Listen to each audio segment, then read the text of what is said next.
27 de diciembre, San Juan.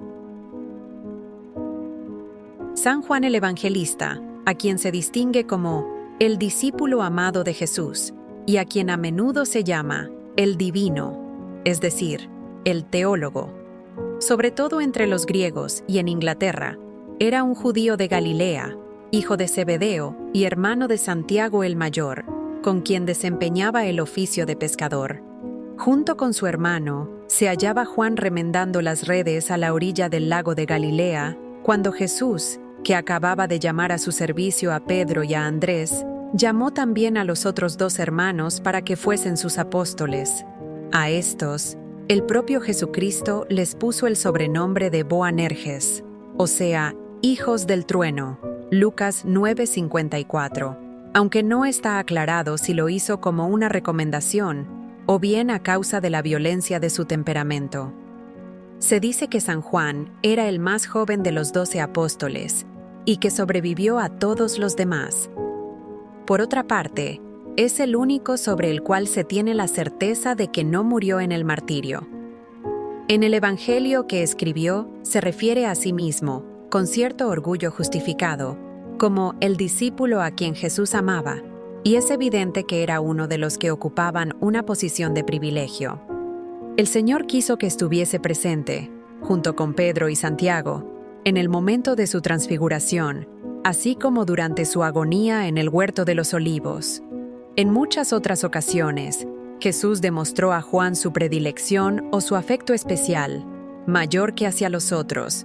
Por consiguiente, nada tiene de extraño desde el punto de vista humano que la esposa de Zebedeo pidiese al Señor que sus 2 hijos llegasen a sentarse junto a él, uno a la derecha y el otro a la izquierda, en su reino.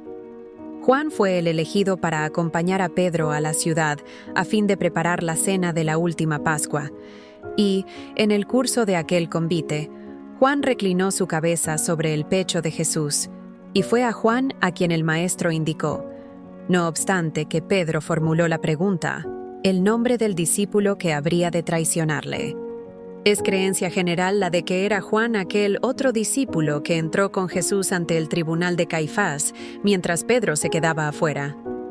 Juan fue el único de los apóstoles que permaneció al pie de la cruz con la Virgen María y las otras piadosas mujeres, y fue él quien recibió el sublime encargo de tomar bajo su cuidado a la Madre del Redentor. «Mujer, he ahí a tu hijo», murmuró Jesús a su madre desde la cruz. «He ahí a tu madre», le dijo a Juan. Y desde aquel momento, el discípulo la tomó como suya. El Señor nos llamó a todos hermanos, y nos encomendó el amoroso cuidado de su propia madre. Pero entre todos los hijos adoptivos de la Virgen María, San Juan fue el primogénito. Tan solo a él le fue dado el privilegio de tratar a María como si fuese su propia madre y el de honrarla, servirla y cuidarla en persona.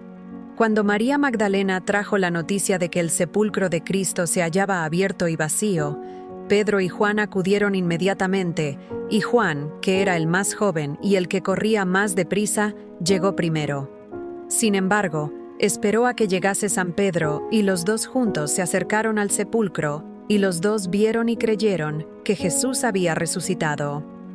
A los pocos días, Jesús se les apareció por tercera vez, a orillas del lago de Galilea, y vino a su encuentro caminando por la playa.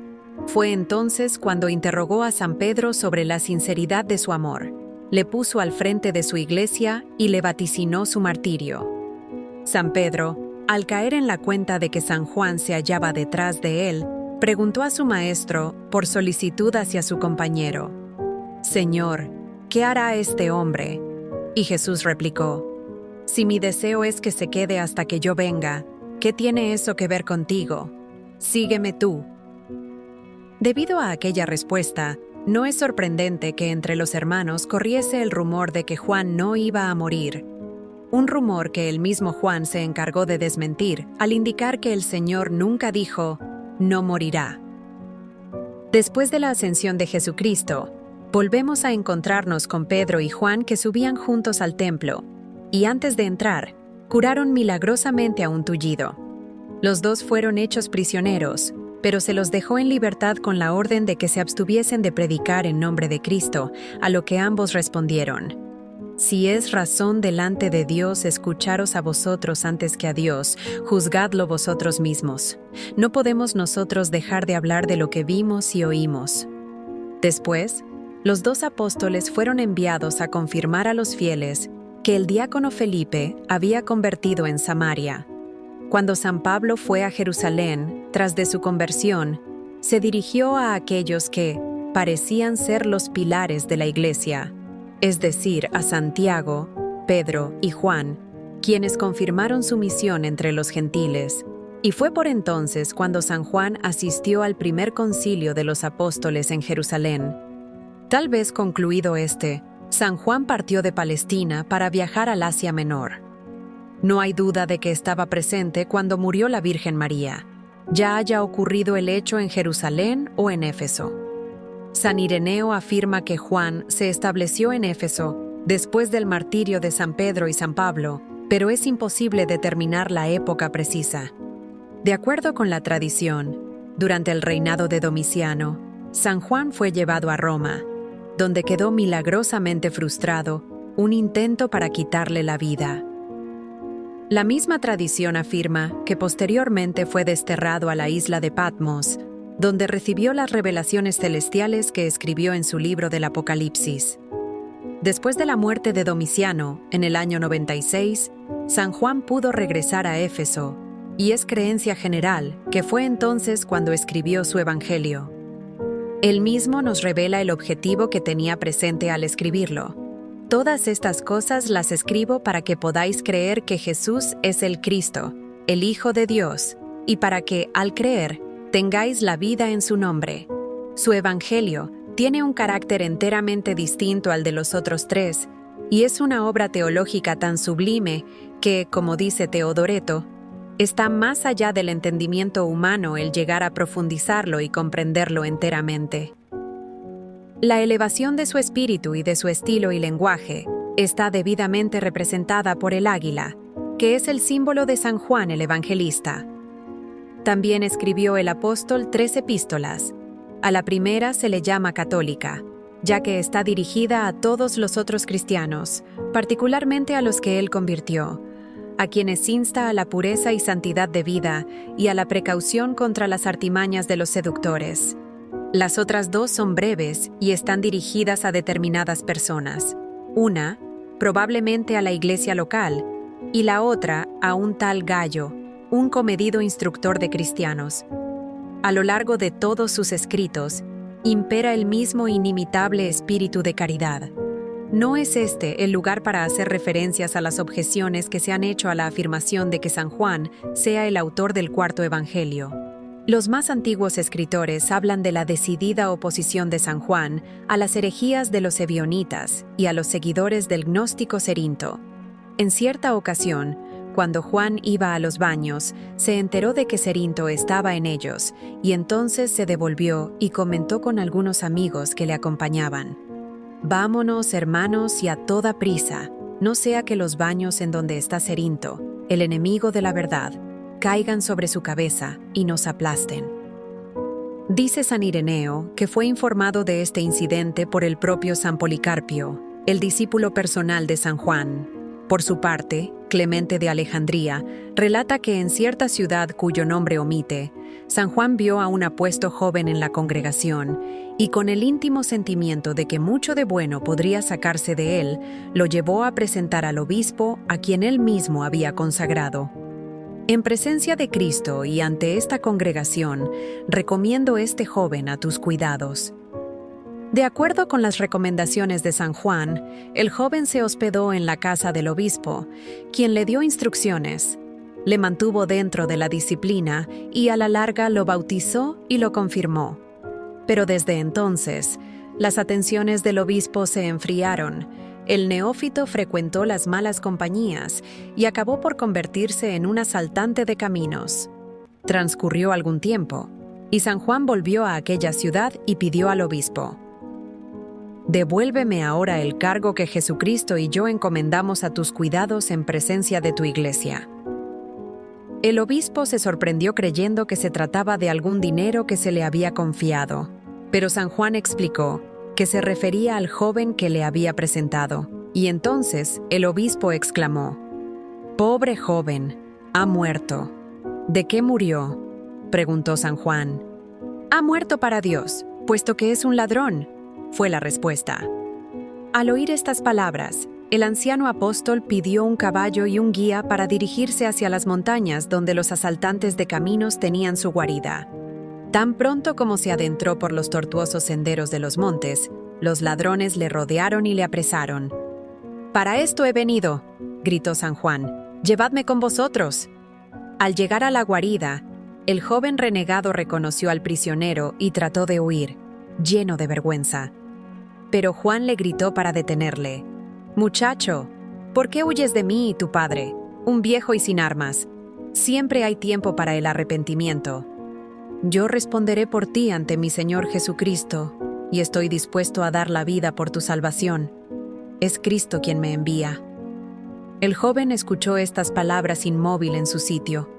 Luego bajó la cabeza y de pronto se echó a llorar y se acercó a San Juan para implorarle, según dice Clemente de Alejandría, un segundo bautismo.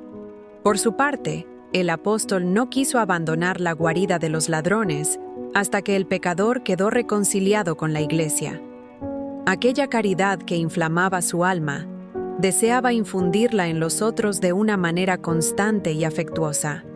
Dice San Jerónimo en sus escritos que, cuando San Juan era ya muy anciano y estaba tan debilitado que no podía predicar al pueblo, se hacía llevar en una silla a las asambleas de los fieles de Éfeso y siempre les decía estas mismas palabras: «Hijitos míos, amaos entre vosotros». Alguna vez le preguntaron por qué repetía siempre la frase. Respondió San Juan: «Porque ese es el mandamiento del Señor, y si lo cumplís, ya habréis hecho bastante». San Juan murió pacíficamente en Éfeso hacia el tercer año del reinado de Trajano, es decir, hacia el año 100 de la era cristiana, cuando tenía la edad de 94 años, de acuerdo con San Epifanio. Según los datos que nos proporcionan San Gregorio de Nisa, el Breviarium Sirio de principios del siglo V y el calendario de Cartago, la práctica de celebrar la fiesta de San Juan el Evangelista, inmediatamente después de la de San Esteban, es antiquísima.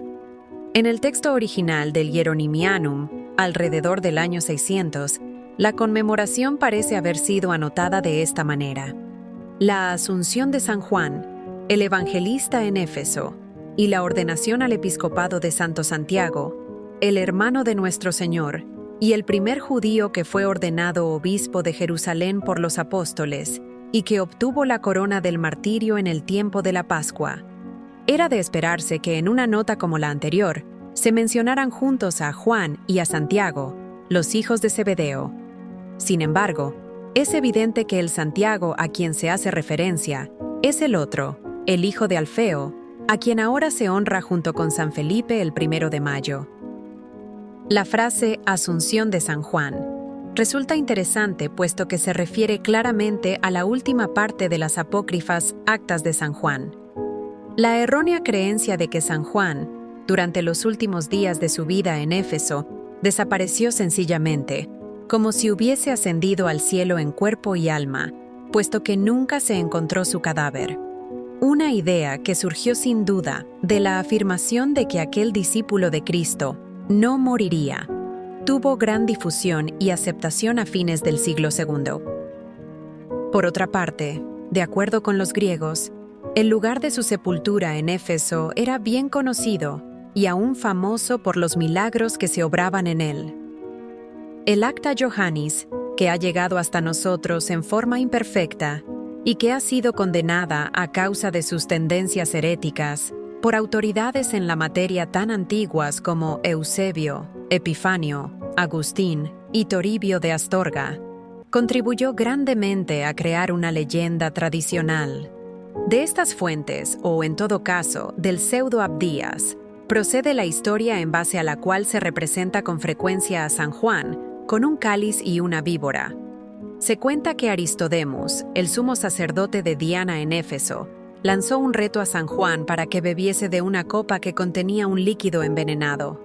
El apóstol apuró el veneno sin sufrir daño alguno y, a raíz de aquel milagro, convirtió a muchos, incluso al sumo sacerdote.